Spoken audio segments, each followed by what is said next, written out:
Semyon Mogilevich has been known for decades as one of the most influential figures in the criminal world. Not only in Ukraine, but worldwide, seriously. They say the man had more than 17 aliases and passports from different countries, including Ukraine, Russia, and Israel. They promised, and still promise, millions of dollars for information about his whereabouts. No surprise the FBI put Mogilevich among its top 10 most wanted criminals. And today we're going to talk about him, that's right.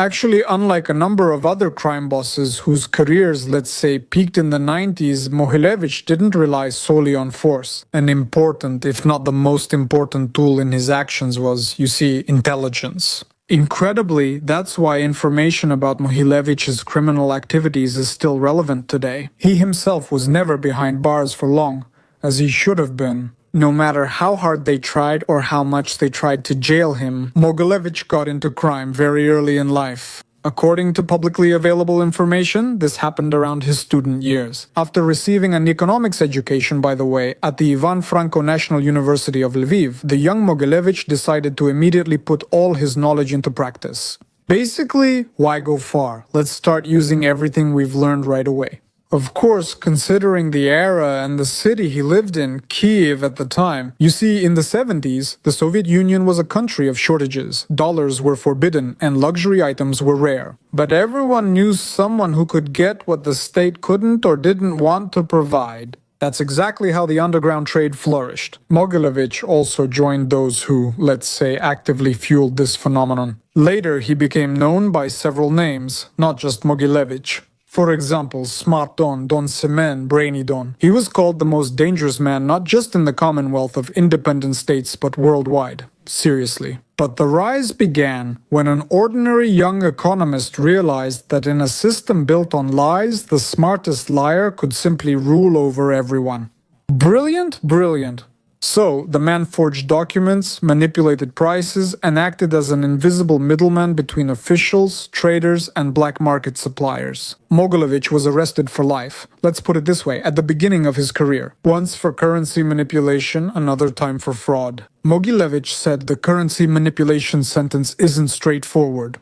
In the mid-70s, he got 3 years for that offense. But in an interview much later, he emphasized that the offense was practically harmless. It was really nothing, like he got caught when he bought gold coins from a foreigner. He claims he didn't take the coins to sell or trade, but to create something with them, columns for his beloved. Sieva, Mogilevich, said he got the prison sentence due to his friendship with Valery, son of Ukraine's Communist Party First Secretary Volodymyr Shcherbitsky. The high-ranking official apparently disliked his son associating with Mogilevich. So, when the chance came, they got rid of the inconvenient friend.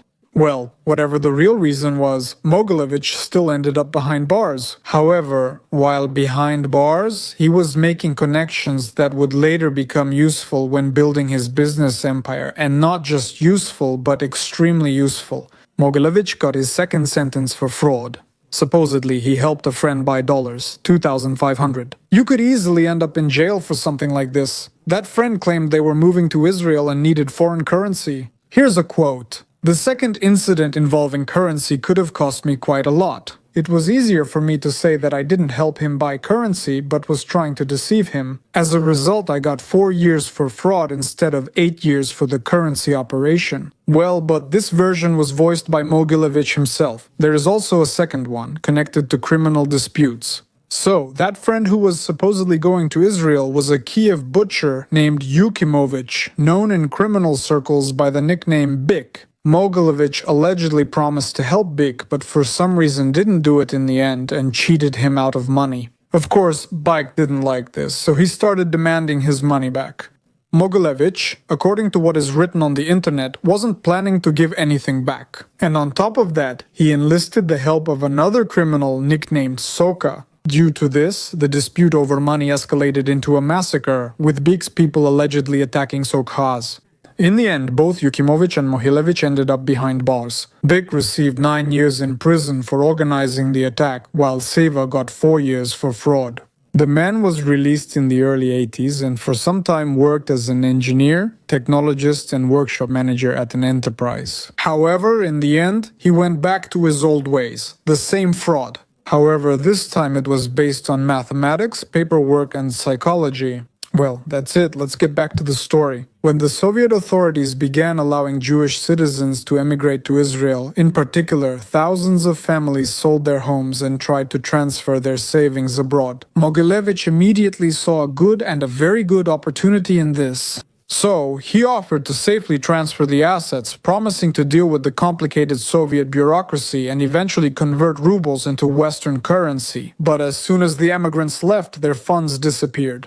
That's how Mogilevich's network of fake companies and forged documents made it impossible to trace the funds. In short, he just disappeared with millions, while his victims, now far from home, couldn't do anything about it. What could they do? No one would return to the Soviet Union now. So, this emigration scam became his first big fortune and cemented his reputation as a criminal strategist, not just a street thug. Sevo was consistently and personally acquainted with the street thugs and especially their leaders. One of the most important gangs that Semen Mogilevich established contact with was the Solntsevskaya organized crime group, which was led by Serhiy Mikhailov and Viktor Averin. Basically, these people didn't lack individuals who could carry weapons or transport contraband, but those who could launder money, move assets abroad, and make their dirty cash legal, those kinds of people were in short supply. And Mogilevich took on this role perfectly. In the early 90s, Western intelligence agencies described him as the chief financier and financial manager of the Solntsevskaya organization. Some sources even state that Mogilevich was one of its founders. But no one knows where the truth lies anymore. Well, in any case, in cooperation with the Solntsevskaya group, Seva expanded his activities widely in Russia and later in Kyiv, Ukraine. He opened cafes, flower shops, paid restrooms, and helped set up illegal vodka sales. Of course, these business spots were guarded by the guys, but only in case of disputes and nothing else. Solntsevsky guys? During these years after the collapse of the Soviet Union, Mogilevich also obtained Russian citizenship, and soon after he was holding an Israeli passport as well. Well, Mogilevich also tied himself to Hungary by marrying one of its citizens. All this allowed him to expand his business empire and offer his clients new ways of laundering money. For example, the Israeli police and later intelligence, after decades of investigations, claimed that Mogilevich laundered huge sums through Israeli banks and businesses. He often used them as channels to transfer Soviet criminal profits out of Russia and Ukraine. By the way, in Hungary, Mogilevich started a business and bought a company that produced sweet soda. I can't say if this was a legitimate business, we can only guess. However, Mogilevich himself commented on the company. At that time in Hungary, there was a factory that produced some kind of sweet drink with the word cola in its name. I bought a truckload of this drink at a ridiculously low price, 30 cents for 1.5 liters, and I sent it to Russia for testing. The product was already selling for $1.65 in Moscow. One truck would bring in an average of $12,000. There were a lot of such trucks sent. Besides that, in Hungary, Seva opened a chain of nightclubs called Black and White. It later expanded internationally, adding locations in Latvia, the Czech Republic, and Ukraine. The problem was that, according to the FBI, which later started investigating Mogilevich, prostitution was thriving in the clubs. Mogilevich naturally denied it all. Several media sources report that the team supported the operation of these establishments and ensured Seva's businesses functioned, at least in Hungary, during the 1990s. Again, for example, the Budapest gang numbered about 250 people and was said to be similar to the Italian Cosa Nostra. Well, listen to what British Broadcasting Corporation journalist Tom Mangold said about Mogilevich in his film. Mogilevich made Budapest his second home in the 90s. In Hungary, more than 100 gangster murders, 170 explosions, countless kidnappings, tortures, and disappearances are still associated with him. Though he focused on intellect over brute force, weapons were not unfamiliar to Mogilevich. At minimum, since in Hungary he bought 2 factories making those weapons. Here's what he himself said about this. In 1993, I bought a factory with my friends. With the Warsaw Pact collapsed, there was nowhere for the equipment, and maintaining the enterprise was unprofitable for the state. We won the announced tender, that's all. A mandatory condition was to keep at least 500 workers for 6 months and pay all the company's debts. It cost us $9 million.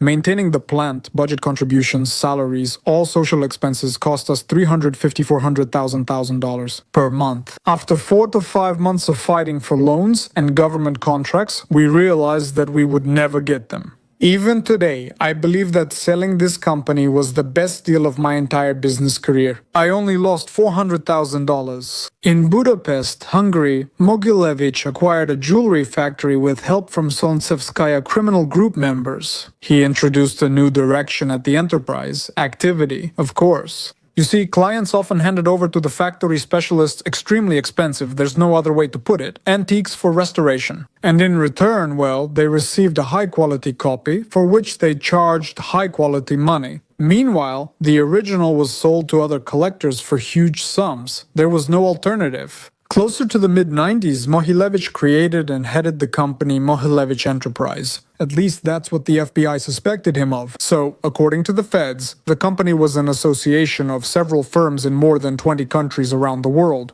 They focused on deceiving investors. There aren't many specifics, but in general, that's how the FBI talked about it. This scheme was probably created under the direction of Mogilevich. This complex network of corporations was established to create the illusion of a profitable international business. But that's not all.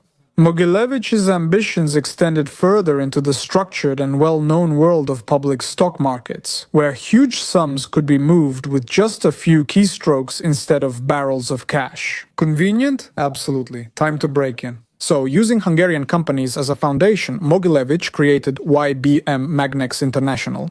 This Canadian company's shares traded on the Toronto Stock Exchange in the early 1990s. That was last century. Officially, YBM seemed to be a legitimate industrial magnet manufacturer, but behind the facade something entirely different was happening. You see, the company's financial reports claimed huge revenues from supposed international sales, often backed by completely fabricated invoices issued through shell companies in Budapest or London. Mogilevich controlled those companies, and the funds moved through complex cycles. They shifted from Russian criminal networks to Hungarian entities, then to YBM's Canadian accounts. Due to the maze of paperwork, signatures, transactions, and tracking, following the money was nearly impossible.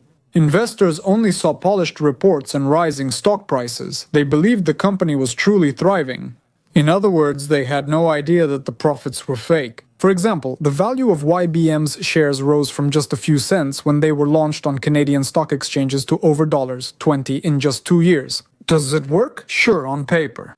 By the late 90s, Canadian authorities and the FBI started uncovering the scheme. Investigators calculated that over $150 million were stolen from unsuspecting investors through falsification of financial data. Once more, truly complex money laundering schemes. The audit showed that many so-called contracts were made with companies that either did not exist at all or were just fronts, shell companies from Hungary, the United Kingdom, or Cyprus. They were controlled by Semen Mogilevich. Although personally, at least officially, Seva never actually visited Canada. Such audacity stunned the regulators. A company publicly traded on the National Stock Exchange functions solely as a money laundering machine for organized crime. At the end of the same 90s, a scandal erupted around the Bank of New York. The institution was accused of laundering money for the Russian mafia. In fact, at that time, Seva was put on the FBI's wanted list for involvement in stock fraud in the United States. At first, it seemed absurd. Bank of New York is among the oldest and most respected United States banks, serving as a pillar of Manhattan finance. He couldn't have been involved in money laundering, much less with the Russian mafia.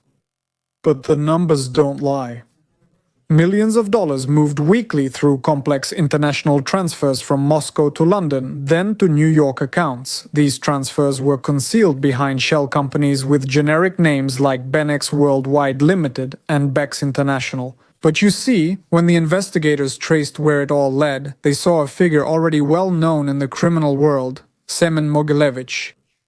Well, inside the Bank of New York itself, a few employees were handling international clients. Among them was a certain Lucy Edwards, vice president of the bank's London office. Her husband Peter, with the interesting last name Berlin, ran a small company called Benex. It was simply an offshore company, existing only on paper, yet able to transfer millions with one click. Well, in short, when investigators from the United States Department of the Treasury started checking suspicious transactions in '99, they discovered that enormous sums, just think about it, up to $10 billion, were being moved through Benek's accounts at the Bank of New York. Most of them were going to, or coming from, Russia. At first glance, these seemed like ordinary transfers, but the timing, repetition, and complicated structure resembled classic money laundering. Then another name emerged in the case, Natasha Kogalovska. The head of the Eastern European Accounts Department, her husband, Konstantin Kogalovsky, once represented Russia at the International Monetary Fund. It was truly an explosive combination. The United States appeared to have become a haven for post-Soviet corruption. Newspaper headlines were full of loud phrases like Russian mafia money in United States banks. Well, that's how it was. In short, the feds searched, seized documents, and questioned bankers. But only part of the planned crackdown on the criminal network was accomplished. Edwards and Berlin admitted to money laundering, but investigators found nothing more about the wider network. As I already mentioned, that's when the FBI put Mogilevich on its list of the 10 most wanted criminals. They described him as a criminal armed with an army of lawyers and accountants, and again, that was exactly the case. In 2005, the Bank of New York quietly settled the case with the American authorities.